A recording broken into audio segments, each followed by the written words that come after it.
Hack number 13. Don't drive with both feet. Resting your left foot on the brake, even a little, can slash your brake pad lifespan. Using one foot for the gas and the other for the brake confuses your car. Pads drag, rotors get too hot, and sensors can throw errors. You're burning through brakes you've already paid for. What to do instead?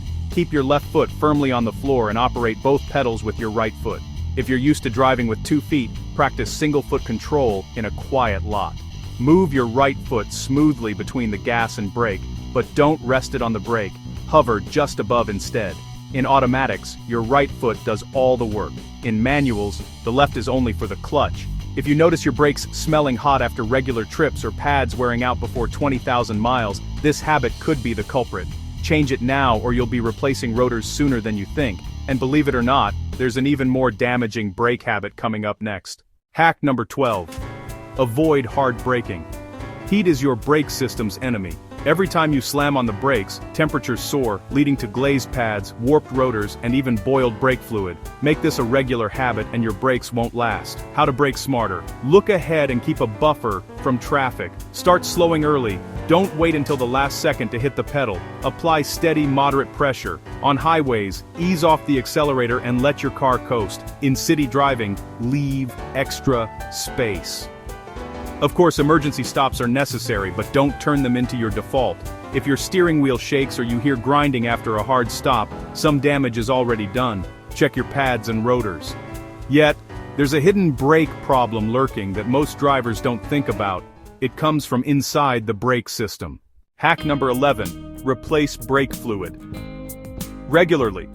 Brake fluid absorbs moisture, reducing its boiling point and risking brake fade. When brakes heat up, old fluid can vaporize, making the pedal feel mushy and robbing you of stopping power. I've seen this myself on steep downhills. It's no joke. What you should do: follow your vehicle manual for fluid change intervals. Every 1-2 years is a safe bet. Inspect your fluid. It should be clear or amber, not dark or cloudy. Cheap testers are available to check water content. See tool tips below. How to flush. Always use the DOT type listed on your reservoir cap. Never mix types. Siphon out old fluid with a syringe, refill with fresh, and bleed each wheel, starting with the farthest from the master cylinder, usually the right rear. Use clear tubing on the bleeder, get a helper to pump the pedal, and keep flushing until the fluid runs clean. Top up as you go, and never let the reservoir empty. If your pedal is spongy or fluid is dirty, don't risk it. Flush the system. But brake fluid isn't your only safeguard against heat. There's a driving method for steep hills that saves your brakes, and many forget to use it. Hack number 10. Use engine braking on hills. Brakes can overheat quickly on long descents if you ride the pedal. Hot pads, warped rotors, and boiled fluid are all too common this way. The right way: downshift before you start going downhill. In automatics, select 3, 2, or L. In manuals, choose a gear that keeps revs in check but slows you down. Let the engine absorb the speed. It's built for it. Only tap the brakes lightly and briefly, never hold them down for long. Let the brakes cool between taps. If you're towing, downshift earlier and keep speeds low. Smell burning halfway down the hill. Stop and let everything cool. If you're enjoying these tips, don't forget to like, share, and subscribe. But brakes aren't your car's only defense. What's beneath your vehicle counts too. If the next part isn't right, your brakes might not help at all. Hack number 9. Keep tires at proper pressure. Underinflated tires can add 15 feet or more to your stopping distance.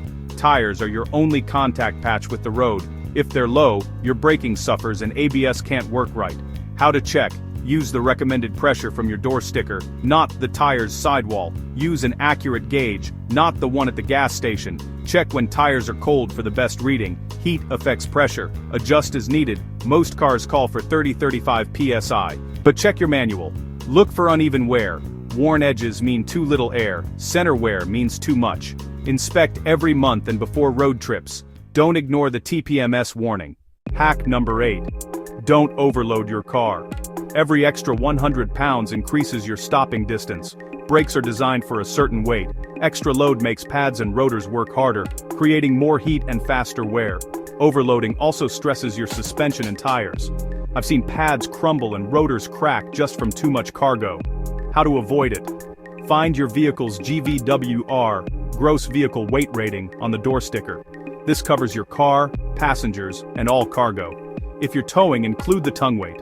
Load heavy items as low and centered as possible, not stacked or off to one side. If you carry a lot, weigh it. Many truck stops have scales. If your rear sags or tires bulge, you're probably over the limit. Unload before driving. Mechanics who check this during inspections are rare. Most shops overlook it. And remember, too much weight ruins brakes, but letting pads wear too thin is even worse.